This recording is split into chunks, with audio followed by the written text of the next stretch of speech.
అలాగే రౌడీజం చాలామంది మనకి ఈ సందర్భంగా నాకు మన నాయకులందరూ కూడా తెలియజేస్తాను, ముఖ్యంగా కొద్దిమందికి అది మీకు అర్థమవుతుంటుంది నేను ఎవరి గురించి మాట్లాడతాను.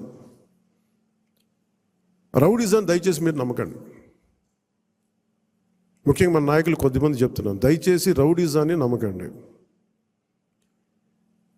మెత్తగా ఉన్న నాయకుల మీద, ఏం మాట్లాడిన నాయకుల మీద మీరు వచ్చి మాట్లాడాలి కానీ తిట్టడాలు కానీ చేస్తే నాకు ఆ భయాలు లేవు. మీరు అది గుర్తుపెట్టుకోండి. వైసీపీ లాంటి ఒక గుండా పార్టీని ఎదుర్కొని వచ్చిన వాడిని మీరు నన్ను బెదిరించగలరా? మీరు ఆలోచించండి. కొంచెం లోతుగా మీరు అధ్యయనం చేయాలి దాన్ని. ఎందుకంటే మాట కావాల్సిన సంస్కారం కావాలి. ఇక్కడ మీరు కూర్చోబెట్టి బెదిరించేసి సామాజిక మాధ్యమంలో మన నాయకులు మీరే తిడతా ఉంటే నేను మిమ్మల్ని వదులుకోవడానికి సిద్ధంగా ఉంటాను, గుర్తుపెట్టుకోండి. అది మీరు నాకు ఎంత లాయలిస్టులు వ్యక్తిగతంగా అయినప్పటికీ కూడా, మీరు నా కమిటెడ్ లాయలిస్టులు అయినప్పటికీ కూడా, ప్రజాస్వామ్యానికి విఘాతం కలిగించిన, రౌడీజం చేసిన నేను వదులుకోవడానికి సిద్ధంగా ఉంటాను. దయచేసి దీన్ని మీరు మంచి మనసుతో అర్థం చేసుకోండి. అది నేను మాట్లాడినప్పుడు ఎందుకు చాలా తీవ్రంగా ఉంటుంది, చాలా గట్టిగా మాట్లాడతాను. దయచేసి దీన్ని మీరు లోతుగా తీసుకొని, ముఖ్యంగా మహిళా నాయకురాలను ఎవరన్నా సరే సామాజిక మాధ్యమాల్లో కించపరిచిన ఒక మాట అన్నా అజయ్ గారికి కూడా చెప్తా ఉన్నాను ఈ సందర్భంగా, చాలా ఫర్మ్ యాక్షన్ తీసుకోండి సార్. నేను ఈరోజు అందరి ముందు చెప్తున్నాను, you have all the right. చాలా ఫర్మ్గా చెప్పండి.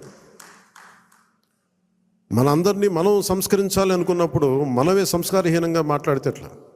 అలాంటి వ్యక్తులని మీరు చాలా బలంగా మీ నిర్ణయం తీసుకోండి. మీ నిర్ణయం వెనక నేను ఉంటాను. అవకాశం ఇవ్వండి మారటానికి. తప్పదు అనుకున్నప్పుడు మీరు పార్టీలో నుంచి కూడా మీరు వెళ్ళిపోవాల్సి వస్తే వెళ్ళిపోనివ్వండి, ఇబ్బంది పడద్దు. దయచేసి ఇవి చాలా బలంగా మీరు గుర్తించాలి.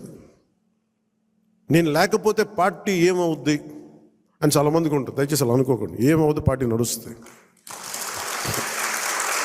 అనేది ఎలా ఉంటుందండి? ఇప్పుడు జనసేన లేకపోతే భారతదేశ రాజకీయ చరిత్ర ఆగిపోద్దా? పవన్ కళ్యాణ్ లేకపోతే భారతీయ రాజకీయ చరిత్ర ఆగిపోతే ఆంధ్రప్రదేశ్ రాజకీయాలు ఆగిపోతాయా? దీన్ని నేనేం చేస్తాను, ఒక అవకాశంగా తీసుకోవాలి ప్రజలకు సేవ చేయడానికి తప్ప నేను లేకపోతే పాలిటిక్స్ లేవు, నేను లేకపోతే అసలు వీళ్ళు ఎలా గెలుస్తారు. కాలం చాలా చాలా గొప్పది. ఇలా విర్రవీగిన వాళ్ళకి 11 సీట్లతో పరిమితం చేసిన వాళ్ళకే అంతుంటే మరి అలా మనలో ఉండి భయపెట్టేవాళ్ళు కానీ భయభ్రాంతులు చేసేవాళ్ళు, రౌడిజం చేసేవాళ్ళు మీరెంతో కూడా ఆలోచించాం.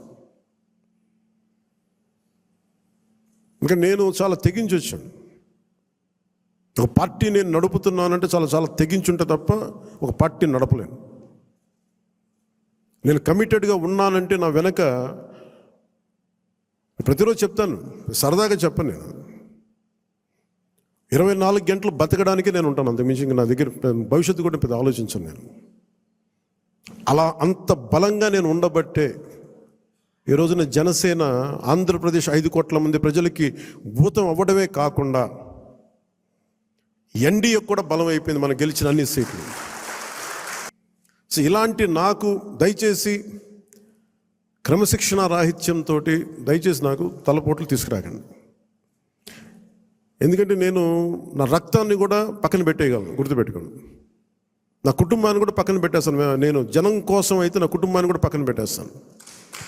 అలాంటిది నా సొంత బిడ్డలతో సహా పక్కన పెట్టేయగలను. నేను అంత నిస్వార్థంగా, అంత గట్టిగా ఉంటాను.